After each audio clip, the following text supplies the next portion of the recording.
Hello student. In this series of lectures we are going to study the subject heat transfer. In this pandemic situation of COVID-19 we are trying to understand this subject through video lecture series. I know everyone not so comfortable for this mode of teaching, but right now this is the only way to tackle this situation. I accept your responses or whatever may be the doubts. You can ask me through mail or classroom WhatsApp groups. Your doubt always welcome. Now coming to our subject, that is heat transfer. To understand this subject thoroughly, we require some prerequisite for this subject. In that, first one is nothing but the thermodynamic that you already learn in second year.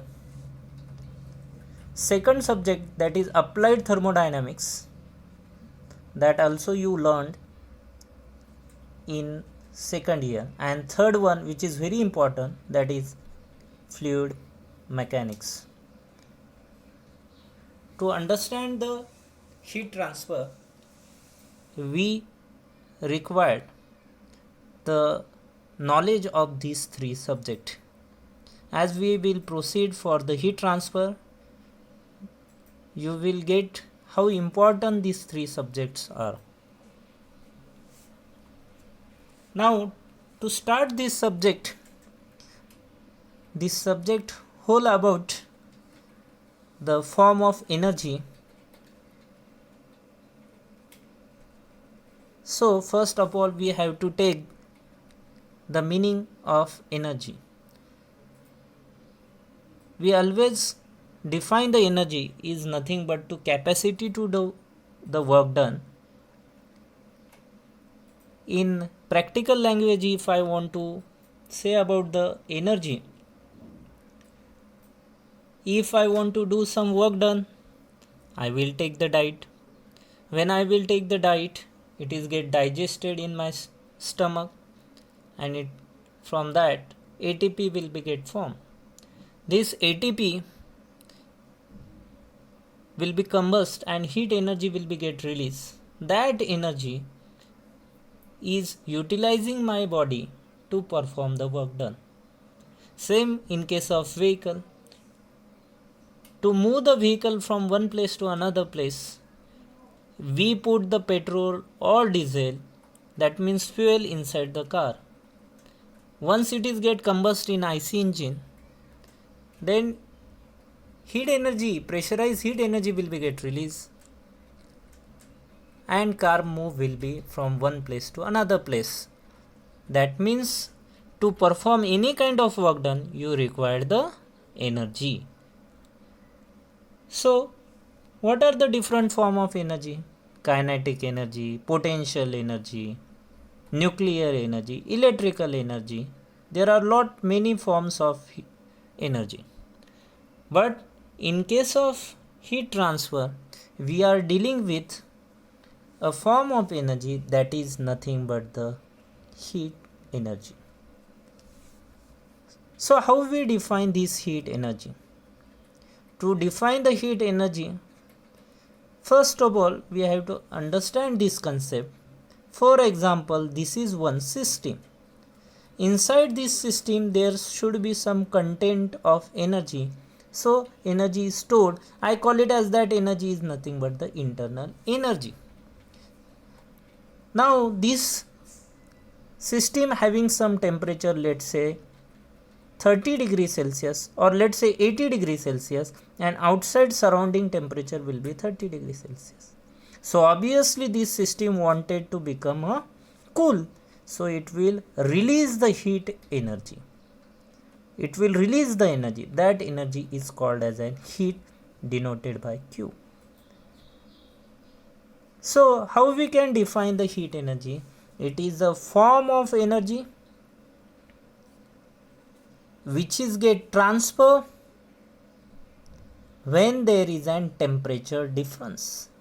So these three words are very important. That is form of energy which is get transfer when there is an temperature difference between the system and surrounding, or between the systems. So from this system to this system.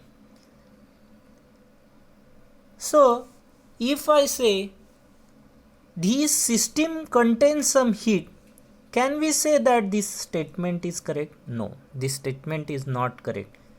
When the system have the energy, or if I storing the heat energy in the system, I can't say it is a heat energy. At that time when the heat energy will be get stored, for example this system will be giving the heat energy to this system, when it will become inside the system, it will be get stored. At that time it will be get stored in the form of internal energy.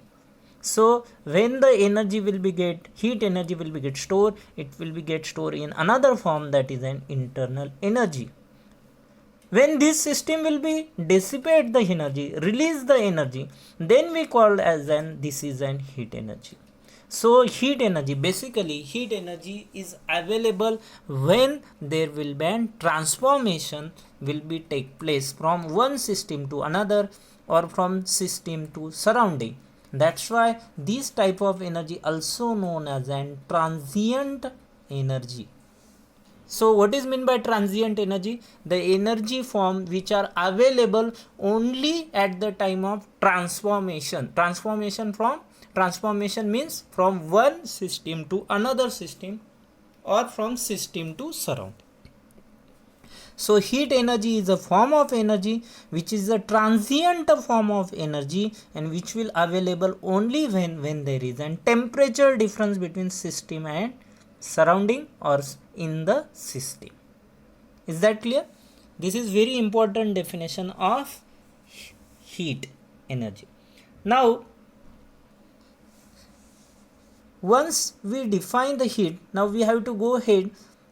We already learned the thermodynamics, so why there is a need of to learn the heat transformation? So for that purpose I have to take one example, very simple example.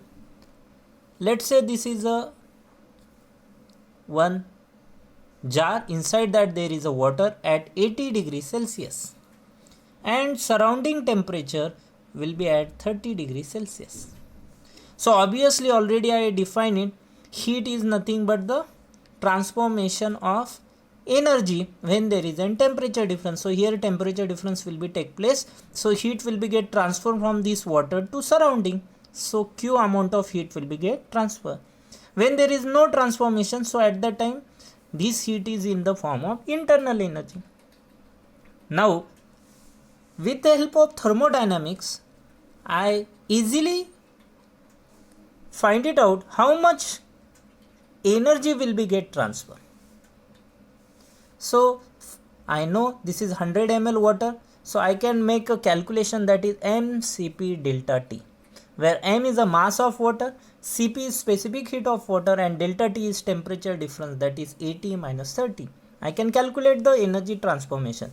That means with the help of thermodynamics I can calculate energy transfer and its effect on system. So this system will become cool, this system will become hot. If this surrounding is very bigger, there will be no change in surrounding. So with the help of thermodynamics we can deal with the energy transformation and its effect on system. So what is the heat transfer? So what is the heat transfer? Now I ask simple one question, you will get the idea why we want to learn the heat transfer. If I ask you what is the time required to this water so as to it can attain 70 degrees Celsius temperature, can we find it out with the help of thermodynamics? The answer is no. Why? Because we don't know the rate of energy transfer. We know that how much energy will we get transfer, but at every second how much energy will be get transfer. If I know that rate, then I can easily find it out. Let's say within 1 second, let's say 5 joule of energy will be get transfer, and due to that 1 degree Celsius temperature will be get reduced. So I definitely know that within 10 seconds this temperature will become 70. But how I can know that? Once I know the rate of energy transformation. So in a heat transfer, what we do?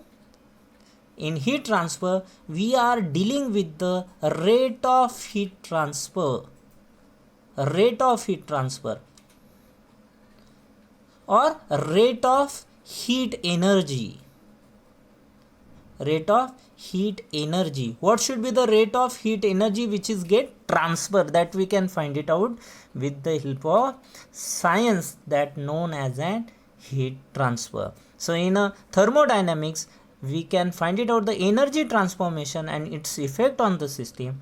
But in the science of heat transfer, we find it out the rate of heat energy transformation, where energy we are dealing is nothing but the heat, which is very important. This is the basic difference between the thermodynamic and heat transfer. So by knowing this concept, or once we understand the heat transfer, what we gain from this subject or what we can do? So to understand this subject, first we can understand, or first we can do that, we can find it out the rate of heat transfer of any equipment or rate of heat transfer of a system. Then we can find it out the time taken to attain the temperature, time taken by the system to attain the certain temperature.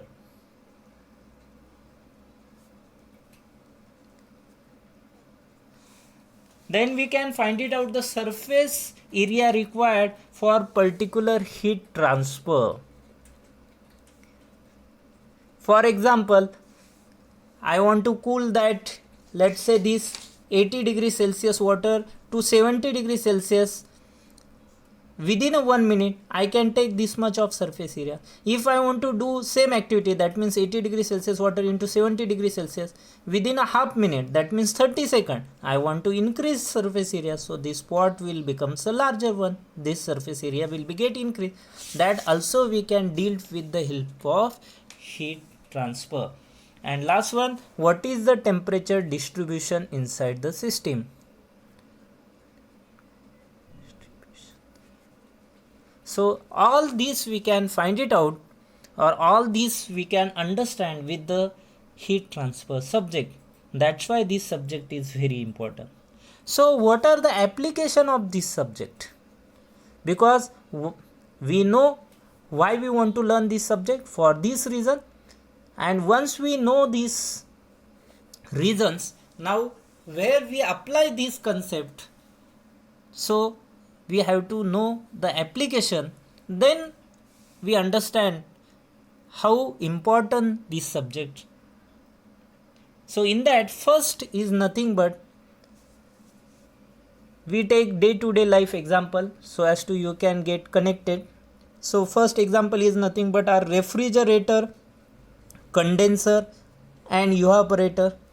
Both are nothing but the heat exchanger. So to design the heat exchanger, we required a knowledge of heat transfer. Then in cinema hall, air conditioner. To design them, we also required a basic knowledge of heat transfer. Then in electronic gadget,